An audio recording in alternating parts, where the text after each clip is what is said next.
Hi everyone, Chado Carroll here, the founder of NK News. I'm excited to personally invite you to join me and my colleagues on what's going to be an extraordinary journey later this year. It's called the North Korea from a Near Distance Tour, taking place between September 21st to 30th, 2024, along the inter-Korean border here in South Korea.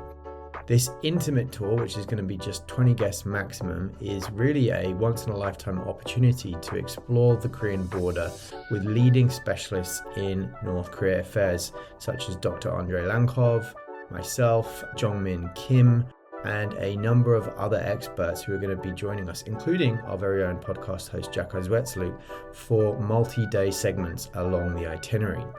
Together, we'll be visiting key inter-Korean sites, engaging in daily meetings with experts, and gaining what are going to be unparalleled insights into the DPRK. From the stunning Kumgang Mountains on the east coast to the tensely fortified islands of the west, you'll be seeing North Korea from a truly unique perspective. So, don't miss out on this exclusive chance to cultivate new connections within the North Korea watching community, sharpen your understanding of this fascinating country, and get a great chance to meet some new people who could become lifelong friends, as some of the previous tour participants have done for me. If you want to book, please just simply search on Google North Korea from a Near Distance Tour. That's North Korea from a Near Distance Tour. We should come up as the first result, and you can book from there.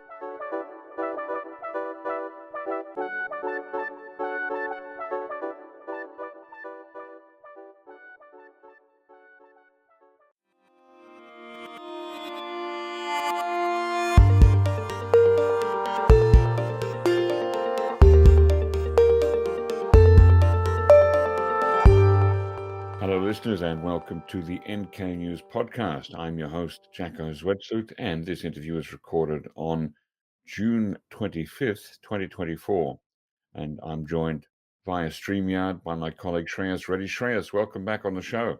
Thank you very much. It's the 74th anniversary of the breakout of the full-scale Korean War. I'm on vacation outside Korea, but I understand there's been plenty of things going on. What's the latest, Shreyas? Definitely. Well, thankfully, no war at the moment, but we're certainly seeing a continuation of a lot of other inter-Korean activity that we've seen a fair bit of over the last month or so. Most notably, we've seen a fresh wave of trash balloons last night. So Monday evening, North Korea floated about 350 more balloons filled with rubbish across the border. 350. Wow. Now, that's not the largest payload, is it? They've done larger groups before, I think. Yes. So essentially, this is the fifth wave of balloons so far, and so far the first two waves combined accounted for about 1,000 balloons. Goodness. The next two were around 300, 350 as well each, and so I think in total we're now at about 2,000 balloons across 5 waves. Wow. So yeah, it seems to be at this point it's a recurring theme. Of course, not all of them make it across the border. From what South Korea's military has indicated, it seems about 100 from 350 made it in the latest batch. So quite a few of them usually tend to just blow away toward the ocean or blow back north. Yeah. And yeah, it seems that, but I think from North Korea's perspective, it's about creating an annoyance. They don't care if many of them don't land in South Korea, as long as enough do. Wow. Okay. And what's the payload of this particular group of balloons? Is it bits of cardboard, packing material, bits of material and feces or excrement again? Well, at the time of recording, I think the details are still coming through, so we can't be certain. Well, by the time this goes out, we might have more up-to-date details. Yep. However, what we can say is the last couple of waves, North Korea just stuck to trash paper and general waste, which is quite a step down in some ways from the first two batches of balloons, which contain, in addition to the general waste, they also contain what at the time people were trying to debate whether it was human feces or animal feces used for fertilizer. And as of this week, South Korean authorities say that essentially they were able to find traces of human feces in those materials. So where it does seem that those initial headlines about essentially poop balloons as Yes. seem to have been quite accurate. Oh dear. Now, I also saw a story that suggested that there were parasites found on the material in these balloons. Yes. So essentially, that was a part of what they were looking at. So this analysis, they did find the parasites. They found roundworms, whipworms, threadworms in the soil that came through in the trash balloons. Right. And in the soil, they also found human DNA, which is what led them to believe that the parasites themselves originated from human feces. So it's Wow. more like human fecal matter contained in the soil than anything else, and that is what led to the parasites. Yeah. Gosh. Interesting that we're talking about this on the anniversary of the start of the Korean War. It was, of course, during the Korean War that North Korea accused the United States of dropping parasites and diseased insects onto and over North Korean territory in probably the modern world's first case of industrialized germ warfare. Yeah, I mean, we've certainly come a long way since then, and North Korea at this point, well, at this point, there's still launches going across on both sides of the border, Yeah. but the focus seems to have shifted. South Korea-based defector activists send across balloons containing leaflets, USB drives loaded with K-pop, cash, rice, aimed at essentially North Korean residents in the border areas. And Yeah. then as of the past month, North Korea has decided that the best way to respond to those is with balloons. So even in this case, prominent defector activist Park Sang-hak sent across more balloons last week, and then another defector group led by his brother sent rice across a couple of days later. And sure enough, North Korea returned to launching its balloons in response. Now, a couple of weeks ago, before I went away, South Korea had set up loudspeakers to send audio propaganda into North Korea in response to the balloon launches. Yeah. Is there any more on that? Have they started that in earnest in response? So, as of the time of recording, they haven't yet resumed it. So, on June 8th, which is a Sunday, they reinstalled the loudspeakers, carried out some basic testing. So, essentially, they did send out a broadcast on the day, but after that, by all accounts, they haven't yet resumed regular broadcasts. They haven't gone back to it. But now that North Korea has launched balloons again, it's Yeah. something that we're keeping an eye out for to see will they go back to it? Will it become regular? And also, let's bear in mind, after South Korea reinstalled its loudspeakers, Yep. the pretty much a day or so later, North Korea was spotted deploying its own propaganda loudspeakers at the border. Goodness me. Okay, so we have that to potentially look forward to Yeah. in the coming day or two. All right. What else has been taking your attention there? I mean, to be honest, lots more happening on the inter-Korean front. I think one thing that seems to be another recurring theme is North Korean soldiers crossing the inter-Korean border.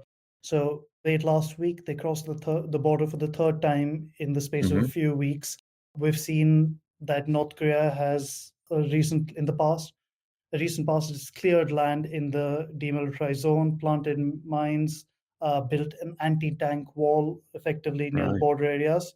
And with all this construction taking place, North Korean soldiers seem to be stepping across the border fairly often at the Just to moment. clarify for our listeners there, when you say stepping across the border, do you mean that they're crossing within the demilitarized zone over the military Yeah. demarcation line, or they're Yes. actually going south of the southern boundary line? No. So they're crossing the military demarcation line, not crossing over into actual South Korean territory south of the southern line. I see. And are they being sent back across the military demarcation line with warning shots and warning messages?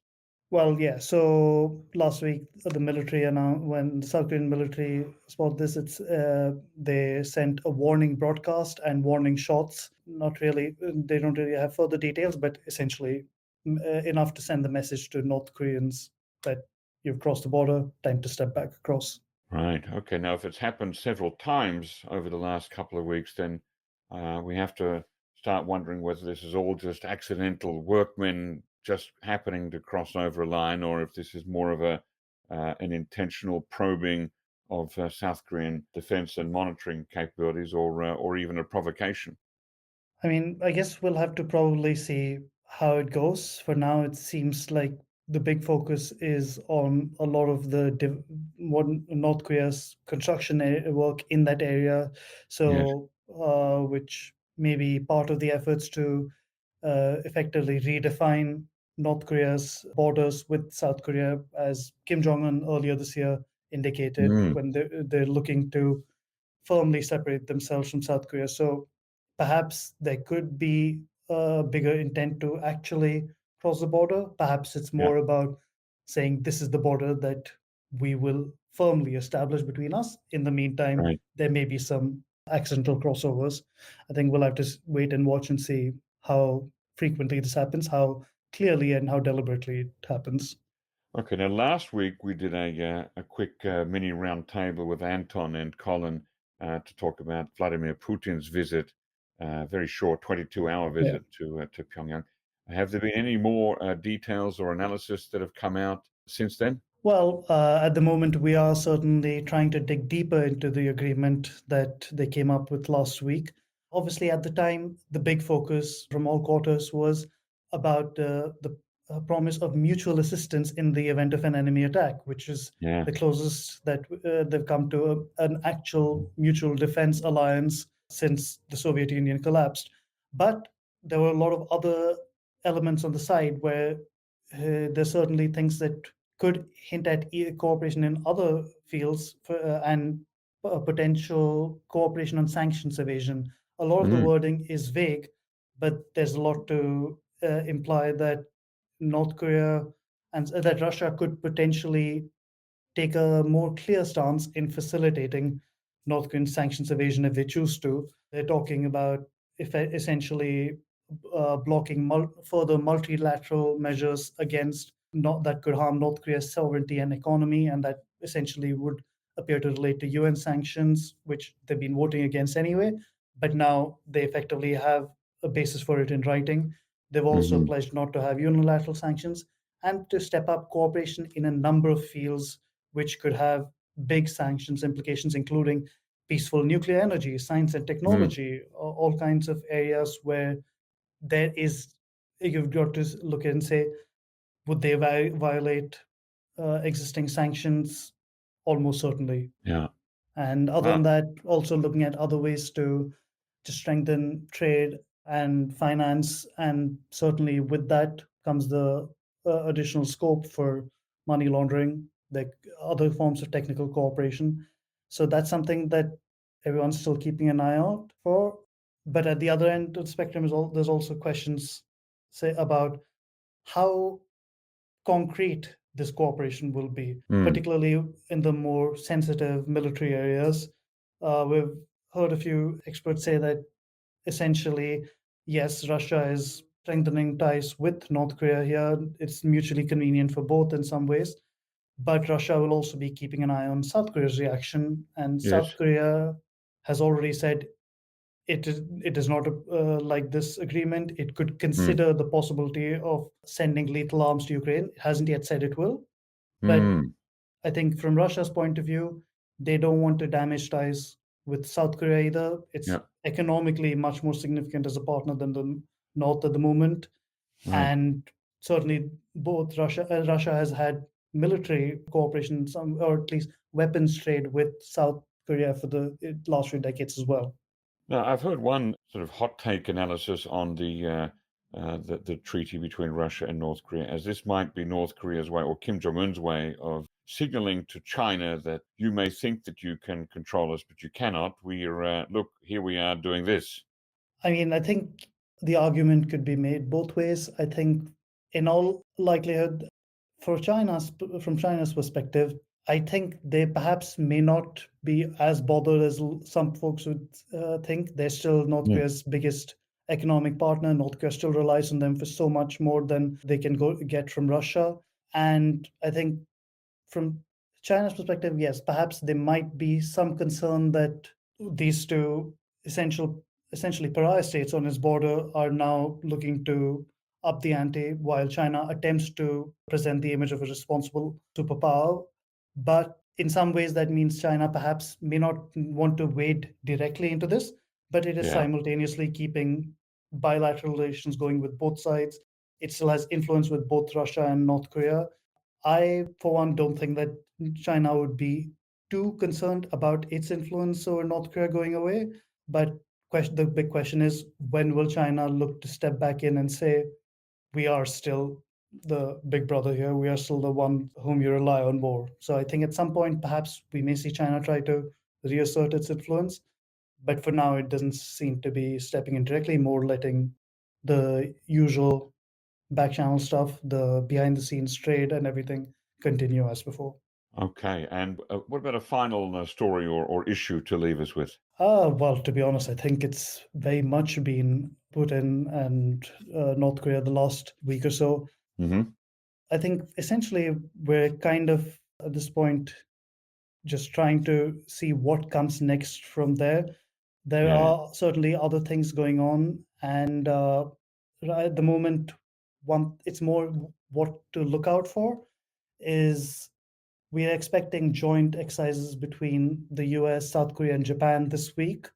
So the Freedom Naval? Edge, yes, the first trilateral Freedom Edge exercise is something that they discussed in recent meetings.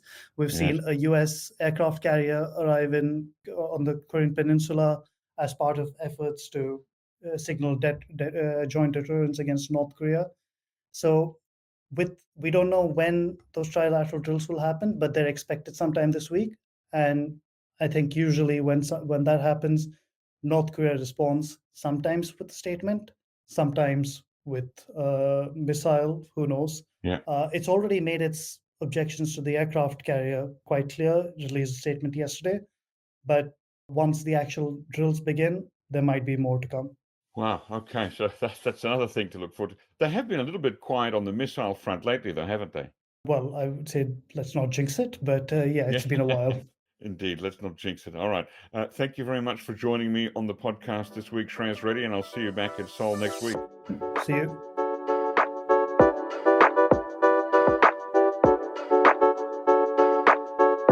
Navigating the dynamics of the Korean Peninsula requires more than just information, it demands insight.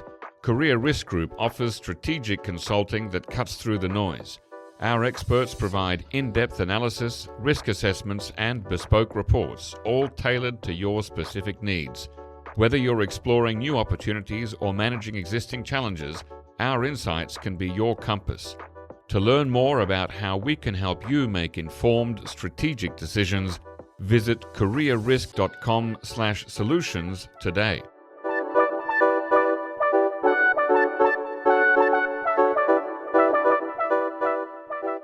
Ladies and gentlemen, that brings us to the end of our podcast episode for today. Our thanks go to Brian Betts and Alana Hill for facilitating this episode, and to our post-recording producer genius Gabby Magnuson, who cuts out all the extraneous noises, awkward silences, bodily functions, and fixes the audio levels.